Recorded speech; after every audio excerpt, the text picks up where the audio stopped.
Halo semua, kali ini kita akan berbicara mengenai deep ecology. Kita boleh berbangga dengan segala pencapaian kita sebagai manusia di zaman modern ini, khususnya dalam bidang sains dan teknologi. Rekayasa biologis, rekayasa barang-barang non-organik, lalu juga dengan pembuatan artificial intelligence, itu membuat manusia zaman ini lebih hebat daripada manusia pada zaman-zaman sebelumnya. Walaupun saat ini kita sedang dicekik oleh COVID-19, saya percaya bahwa manusia akhirnya akan pasti menang. Kenapa? Ya, karena kita mempunyai semua ilmu pengetahuan dan teknologi yang dapat mengatasi keganasan virus ini. Namun jangan lupa bahwa kehebatan sains dan teknologi itu sebenarnya telah menghasilkan suatu ketimpangan ekologis yang dahsyat. Dengan semua kemajuan itu, manusia bisa semakin tidak peduli dengan alam, dengan ciptaan lain yang ada di sekitar kita. Manusia merasa dirinya sebagai yang paling penting dan paling hebat, sehingga berhak menguasai semuanya. Akibatnya apa? Kita mendatangkan malapetaka bagi spesies lain dan ekosistem karena keinginan kita yang tak pernah terpuaskan. Untuk itu, diperlukan suatu revolusi kesadaran yang radikal yang harus kita buat untuk alam ini. Arne Naess, seorang filsuf asal Norwegia, mengenalkan kepada kita apa yang ia sebut dengan deep ecology. Menurutnya ada dua gerakan dalam penyelamatan lingkungan, yaitu shallow ecology dan deep ecology. Shallow ecology memiliki kepedulian untuk menyelamatkan lingkungan yang telah rusak dan bagaimana hal itu mempengaruhi kepentingan manusia. Gerakan ini juga fokus untuk menciptakan suatu teknologi hijau dan daur ulang sampah.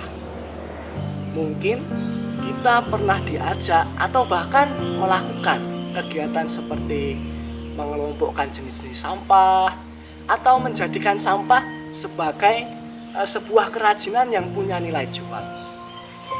Semua itu baik, tapi bagi Naess, semua itu masih dangkal. Semua itu masih berpusat pada diri kita manusia. Kita melakukan semua itu karena kita sadar bahwa kelangsungan hidup kita di dunia ini terganggu, terancam. Ya, bayangkan saja, manusia semakin banyak, populasi semakin banyak, tetapi sumber daya alam semakin menipis. Berbeda dengan shallow ecology, deep ecology berusaha untuk melihat akar permasalahan dari krisis lingkungan.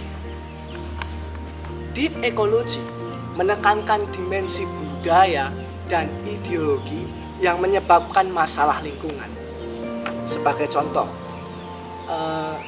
jika alam hanya dipandang dari sisi ekonomi belaka, maka menjadi sangat mungkin kalau pada akhirnya kita hanya memandang alam ini sebagai objek yang dapat kita gunakan untuk keperluan kita. Ya, menurut Naess, akar dari krisis lingkungan ini terletak pada cara pandang kita terhadap diri kita sendiri yang salah. Karena itu, untuk mengatasinya, orang harus mengoreksi pandangannya mengenai dirinya sendiri, supaya menemukan pemahaman yang lebih dalam tentang diri kita sendiri yang sebenarnya. Jika kita melihat alam ini, apa kesanmu terhadap alam, tempat tinggal kita? Ya, sesuatu yang rumit. Ada tumbuhan, ada hewan, ada manusia, ada batu, dan lain-lain. Tapi semua itu tersusun rapi. Semuanya saling terhubung dan saling bekerja sama satu sama lain Dan semua ini tidak akan ada tanpa yang lain. Dari fenomena kehidupan yang begitu mengagumkan ini, deep ecology ingin mendesak dan menyadarkan kita bahwa kita ini hanyalah salah satu bagian dari alam. Kita ini ada di alam dan bersama dengan alam. Ya, kita tidak bisa hidup tanpa yang lain. Begitu juga dengan hewan, dengan tumbuhan. Mereka tidak bisa hidup tanpa adanya yang lain. Yang berhak hidup di alam ini bukan hanya kita, manusia, tetapi juga hewan, tumbuhan, dan semua benda yang ada di alam ini berhak untuk mendapatkan hak yang sama, hak untuk hidup. Kita bukanlah satu-satunya spesies yang layak untuk hidup selamanya. Karena itu, usaha pelestarian lingkungan yang kita buat itu bukan hanya untuk kita sendiri, tetapi juga untuk mereka, untuk hewan, tanaman, dan semua yang ada di alam ini. Lalu pertanyaannya, bagaimana dengan kebutuhan vital kita? Makan misalnya. Deep ecology menyadarkan kita, ketika kita mengkonsumsi hewan, tanaman, untuk kita makan, kita harus sadar bahwa hewan itu telah merelakan dirinya untuk menderita dan mati agar kita tetap bisa hidup. Mereka telah menyumbangkan sesuatu yang baik bagi diri kita dan bagi alam ini. Untuk itu, kita harus menghargai mereka. Bahkan ketika mereka itu sepertinya sama sekali tidak berguna bagi kita, manusia. Sebab apa?